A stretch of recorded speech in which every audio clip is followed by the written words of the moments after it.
أعوذ بالله من الشيطان الرجيم. بسم الله الرحمن الرحيم.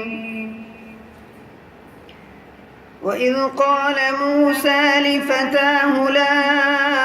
أبرح حتى أبلغ مجمع البحرين أو أمضي حقبا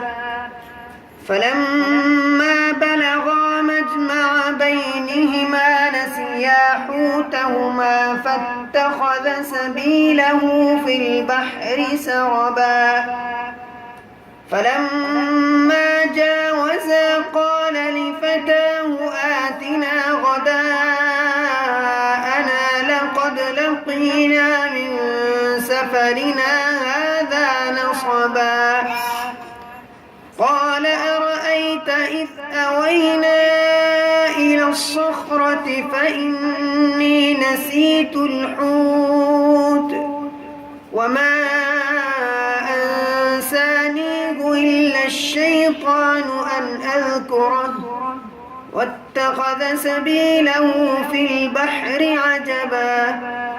قال ذلك ما كنا نبغ فارتدا على آثارهما قصصا فوجدا عبدا من عبادنا آتيناه رحمة من عندنا وعلمناه من لدنا علما قال له موسى هل أتبعك على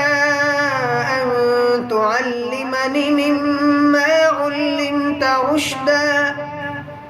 قال إنك لن تستطيع معي صبرا وكيف تصبر على ما لم تحط به خبرا قال ستجدني إن شاء الله صابرا ولا أعصي لك أمرا قال فإن اتبعتني فلا تسألني عن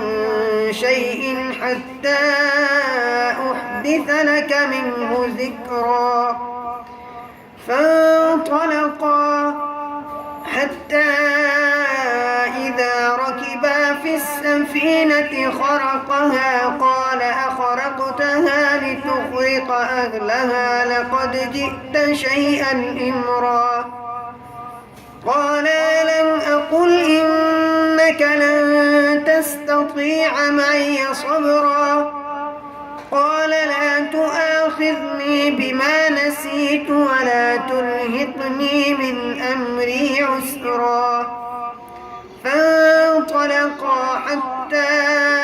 إذا لقيا غلاما فقتله قال أقتلت نفسا زكية بغير نفس فانطلقا حتى إذا لقيا غلاما فقتله قال أقتلت نفسا زكية بغير نفس لقد جئت شيئا نكرا